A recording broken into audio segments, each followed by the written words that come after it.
Morning everybody, Silverbolt here, back for another Transformers review. This is part 3 of my RID Optimus Prime and Ultra Magnus review, though I'm actually shooting it first. But there we go, okay. Today we are going to be doing Omega Prime. If I can actually get a shot in, because he is, as you can tell, rather large. He's very large actually. He's bloody huge. Okay, now Omega Prime is the combined form of... I can sit him on my desk and you can still see him. I'm back doing a virtual impression of the guy from Home Improvement. But anyway, Omega Prime is the combined form of Optimus Prime and Ultra Magnus, his brother in the Robots in Disguise / Car Robots continuity. And, well, he is probably the most powerful character ever to bear the word Prime. I mean, he dicks on most things. His fusion came about when Ultra Magnus, who of course wants the power of the Autobot Matrix that Prime has, tricks his brother into combining with it to form Omega Prime, in the hope that he could get control of the Matrix. What he didn't take into account was that Optimus Prime would actually have as much control over the Omega Prime body as Ultra Magnus does himself. So it goes a little bit sour for Ultra Magnus. Now, I haven't watched the Japanese continuity of Car Robots. But in the RID one, from what I can remember from the series, Ultra Magnus, though he never truly repents for his actions, he does seem to come along and help a little bit more as Omega Prime. Now, Omega Prime is the most powerful version of... He probably is the most powerful Prime going ever. There is no Prime that has been as powerful as Omega Prime. He is immensely strong, overwhelming firepower, and he can pretty much take on the entire Predacon forces by himself. Once Megatron becomes Galvatron, and in classic Transformers scenario, Megatron becomes Galvatron by getting a new paint job, and becomes more powerful and gets more transformable options, Omega Prime is really the only thing that can take him out completely. Omega Prime only shows up towards the end of RID, once Ultra Magnus and Prime have halfway put aside their differences and formed a very uneasy alliance with each other. Now, Omega Prime's most significant weapon is, of course, the Matrix Sword, which is a sword that looks remarkably like Scourge's Sword of Fury, which was, of course, Scourge in RID, which is a repaint of the Generation 2 Laser Prime, who came with the big sword.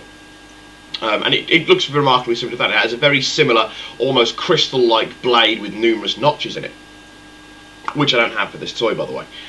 And that's what they use in the end to stop Galvatron in the centre of the Earth at the end of RID. Now then, not an awful lot you can say on Omega Prime, because that's pretty much all he does. He is... Now,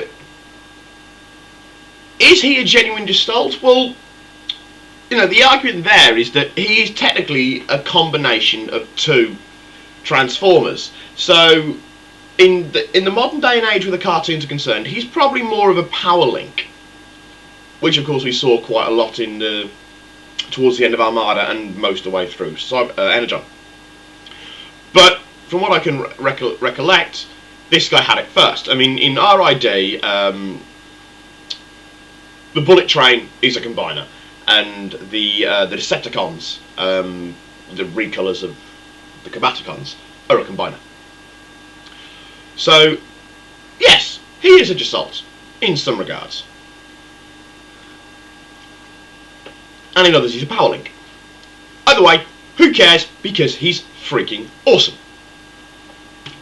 Now, onto the toy itself. Now, this is the American release toy, and I will be, and in the American, and in my other videos, I'll be doing a comparison between the American release of Prime and Magnus and the Japanese release of Prime and Magnus, because this, well, little baby is my friend Adam's, and he has got purely the American release. I, on the other hand, have the Japanese release Prime, and I've just got, which is probably in this video, the Japanese release Magnus. So we've both got the different variations of the toys. The Japanese version came out first in 2000, the American one came out second in 2001, but seeing as I'm probably going to say that in my other video, there's really no point saying it now, despite the fact I just have. Ooh, interesting. Now, the toy itself, now the main body of it is just Optimus Prime. The central body parts of it is purely Optimus Prime. None of the fancy parts to make him into his big Prime are used. It is purely the CAD part of RID Prime, and the rest of it is Ultra Magnus. Now then, as you can tell, he's very big. He is, with his guns on top of his shoulders, he stands taller than Masterpiece Prime. Myself and Adam checked this last night when he brought the toy round. So he's probably one of the largest combiner Transformers going. I mean, he's bigger than any of the individual Assaults. I mean, because I've got a Abominus here, if I stand him next to Abominus, you can tell there's really no comparison in size. He is bigger than the Bay City Metroplex, but he stands taller than him, I believe. But obviously, he's not as wide.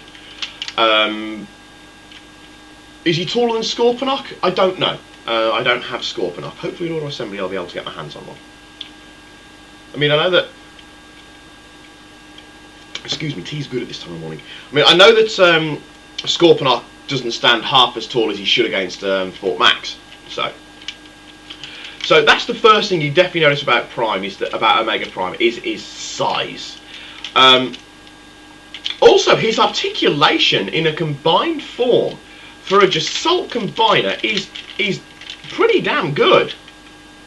You know, I mean, his legs can come out, he can bend his knees slightly. The head obviously moves. This one's actually quite loose, because I know that Adam's had this since pretty much since the day it came out. So he's had it a good 4 or 5 years. Correction, he's had it about 8. No, he hasn't had it 8 years. He hasn't had it that long. He had RID Prime, and then he bought Ultra Magnus a few years ago. Once I really started hanging around with him. So you know, he's just a bit loose now. It is huge and it is posable, and it stands quite nicely. You know, it's very sturdy on its feet. The only thing I'm worried about is, because of course it's not mine, I'm trying to be like really careful with it. Though it is very, very sturdy. Like much of what happens in RID, the transformation sequence of the toy mirrors the transformation sequence of the cartoon. I mean, the most iconic moment of Omega Prime pretty much transforming is when Ultra Magnus clasps hands with the Optimus Prime, and then the back part and then Ultra Magnus's hands snap over onto Prime's. That is how it does in this as well. You know, that's how it works. You've got to connect the two hands together and then snap the arms over. Because Adam transformed this for me last night.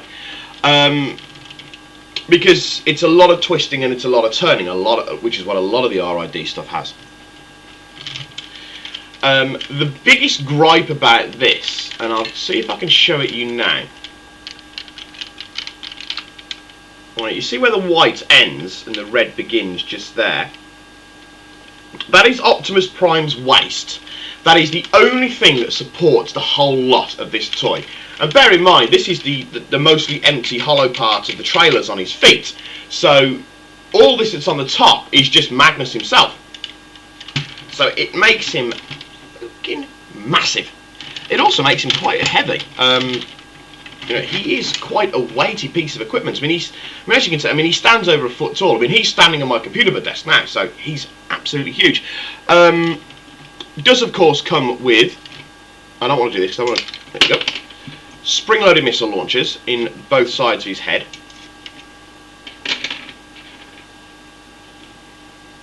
And if I can remember where it is,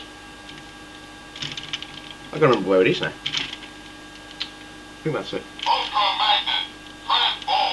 Right, that's one thing about this toy that Adam did mention, make sure I mention.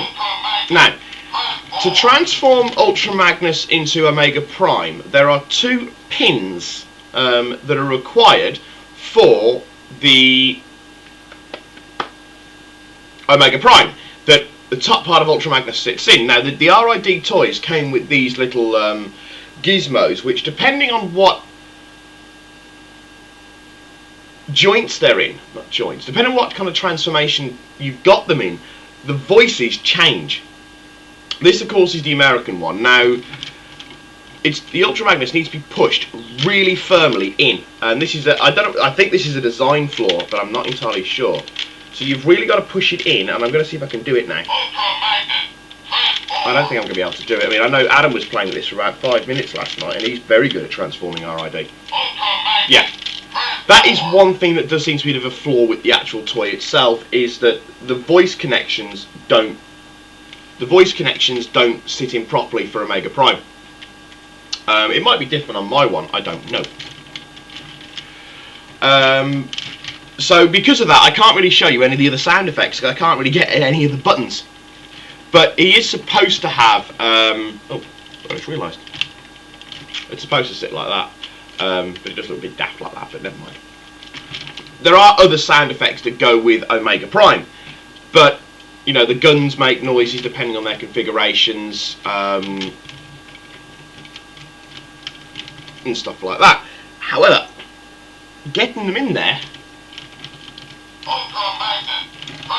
getting them to do it is a bit of a problem. But the main gun noises I'll show you on the Ultra Magnus video anyway, or technically I will have already have shown you. This time travel thing's a bit of a bitch. Anyway, but that is the only flaw that I can really see with the toy. Other than that, I mean, it is a gorgeous toy, and its sheer size and its sheer impressiveness, and it's a real example of Japanese ingenuity when it comes to designing toys, apart from their weak little waist, that really does come to the fore, and it's a great toy. And he's also expensive. That was the other thing I wanted to bring up. He is very expensive. Stupidly expensive. On their boxes, for the American release, I have... Anyway, yes. Sorry, I just had a random glitch on my computer, but he is expensive. I have seen the American releases of RID Prime and Magnus going for £80, £90 each in their boxes on eBay. That's not to mention what else they are. So he is a very expensive toy for the simple fact he's one of the nicest, and he's one of the biggest. So he's not cheap unless you get lucky, like I did. But he is an uber toy. He is an awesome toy. Omega Prime is fantastic, and I think one of the things I like the most about him is his sheer posability. You can actually, for the size of him, for the bulk of him, he really is very poseable. I mean, his hands open and close, his head moves, well, score on that one. He can bend at the knees, he's got walkie kind of feet. But, on that score, he really is a fantastic toy. He's also falling over, don't break this one.